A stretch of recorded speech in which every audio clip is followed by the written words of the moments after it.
Hello, this is Matt on the Moon Lambeau channel. Here's a headline from you today. Ripple is behind Bitcoin energy usage FUD, says CoinShares CSO, with FUD, of course, standing for fear, uncertainty, and doubt.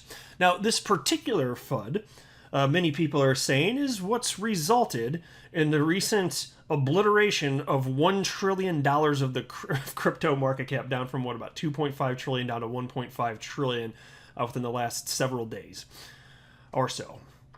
That's a bunch of crap. Like, this is, I tell you what, some of these people that hate Ripple and hate XRP, they say the darndest things. It's just so gosh darn silly. So I've got some things to share with you, including comments on this specifically from Ripple CEO Brad Garlinghouse. I've got a tweet on the topic of Bitcoin energy FUD from David Schwartz, who of course is Ripple's CTO and co-creator of the XRP ledger.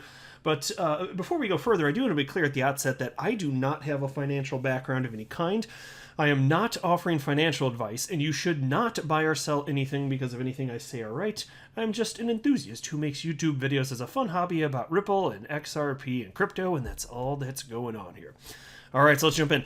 Meltem Demir's chief strategy officer at CoinShares is convinced that distributed ledger startup Ripple is behind the now pervasive anti-Bitcoin narrative that is based on the cryptocurrency's excessive usage of electricity.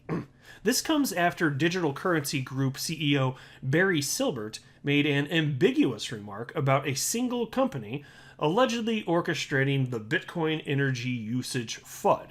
And you can see here's the tweet from Barry Silbert.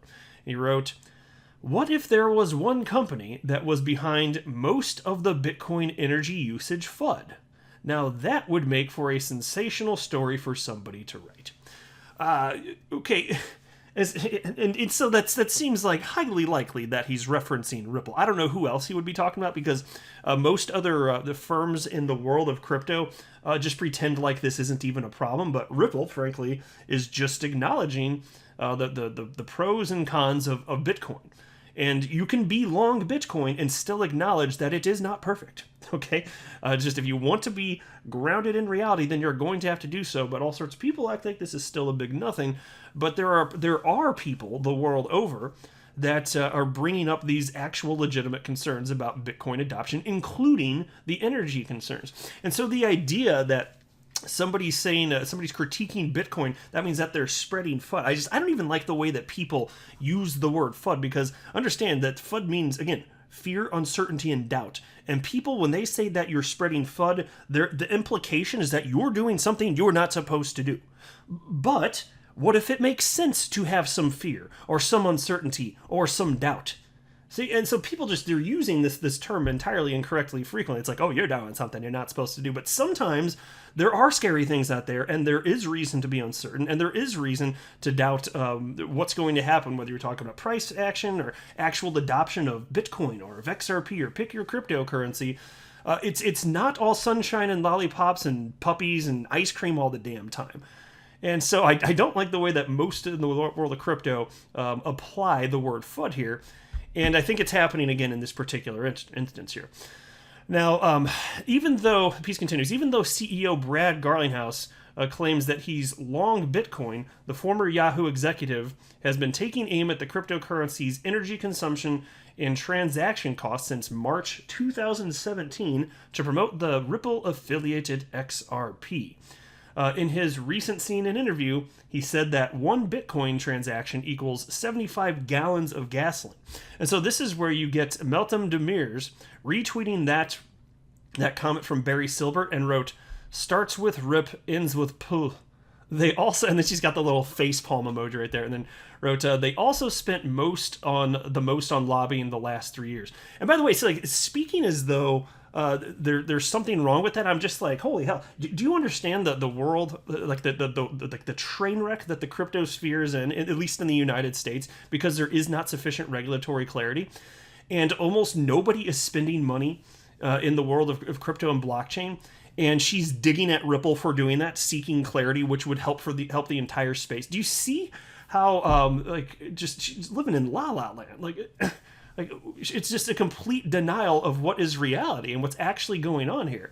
It's just absolutely fantastic. And so they did spend, in I could have the number, but I think they spent a little shy of $700,000 in the last full calendar year. I think it was 2020 when they spent about that much. But I mean, you're talking about like hundreds of billions of dollars spent on lobbying for big industries, like just in one single individual industry, and then you've got Ripple with like $690,000. Even that's not enough. You know, if you want to help to get regulatory clarity, like this is the way things get done, whether you like it or you don't. That's fine. That's a separate conversation, though. This is the way that things get done. So apparently that's bad too. Ripple can do no right.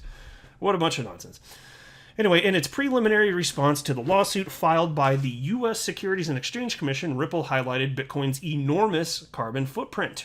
In late April, Larson told Bloomberg that Gary Gensler's SEC would focus on green currencies. Both Larson and Ripple CTO David Schwartz harshly criticized a white paper jointly published by Square and ARK Invest, which explains how Bitcoin incentivizes green energy adoption. And I have to tell you, I've always thought that this is just a ridiculous argument. The idea that we must do more of what is bad for the environment to develop technology that will make it no longer bad. Like, to me, that just seemed like a very poor argument, and I've highlighted that on my channel a number of times. David Schwartz clearly feels the same. Here's what David Schwartz wrote on April 22nd this year. Saying Bitcoin incentivizes the development of clean power is like saying gas guzzlers incentivize the development of electric cars. The problem with growing clean energy isn't that there's not enough demand for power. Exactly. Of course there's enough demand for it. There's not enough solutions. There's no like silver bullet here. Like there is no single solution, not yet. Not that there couldn't be potentially in the future. And so it's just a denial of reality is what it seems like to me anyway. And then there's this Brad Garlinghouse saw what Meltem Demir's wrote there, that tweet blaming Ripple for all of the Bitcoin FUD out there. And he saw that, and there's an article about it too from you today. Ripple CEO flattered by accusations of being Elon Musk's puppet master.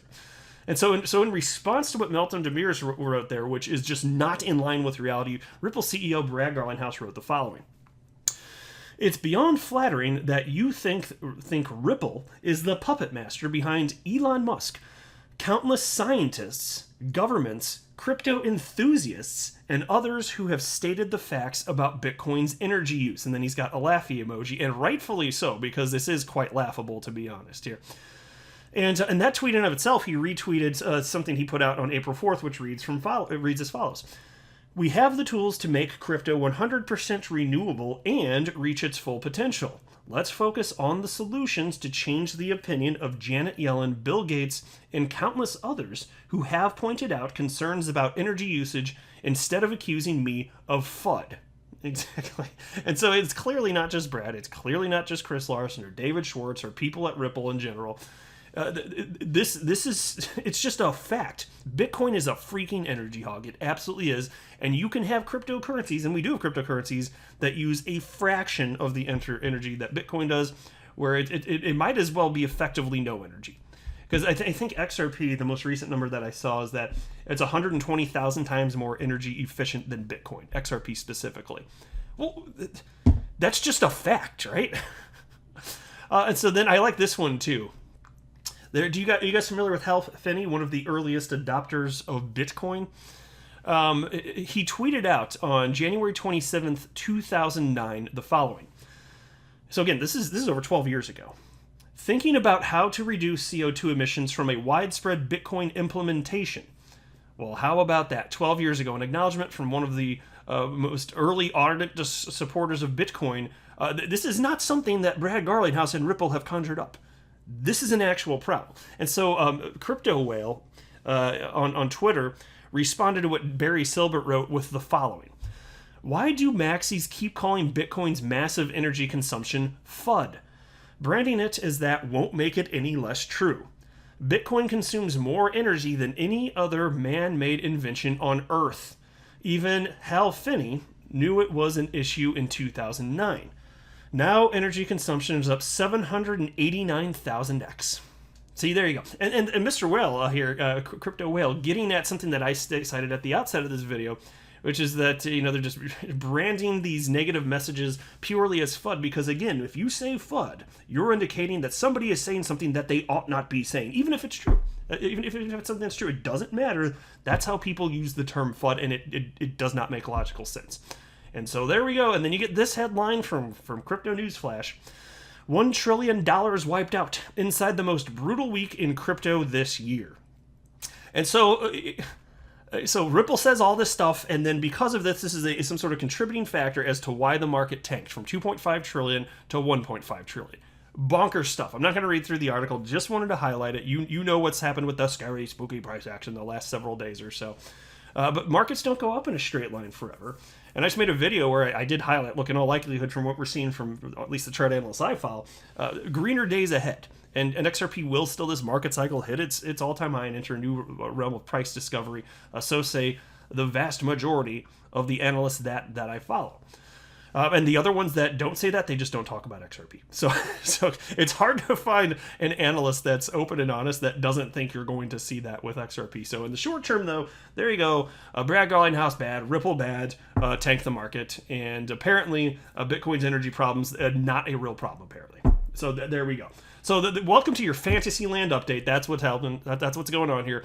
Congratulations, Meltem Demirs, for this healthy dose of nonsense. What a fun time we've had here. I will go ahead and wrap up there, though. I am not a financial advisor. Do not buy or sell anything because of anything that I say or write. That would be a very, very, very bad idea. Until next time, to the moon, Lambo.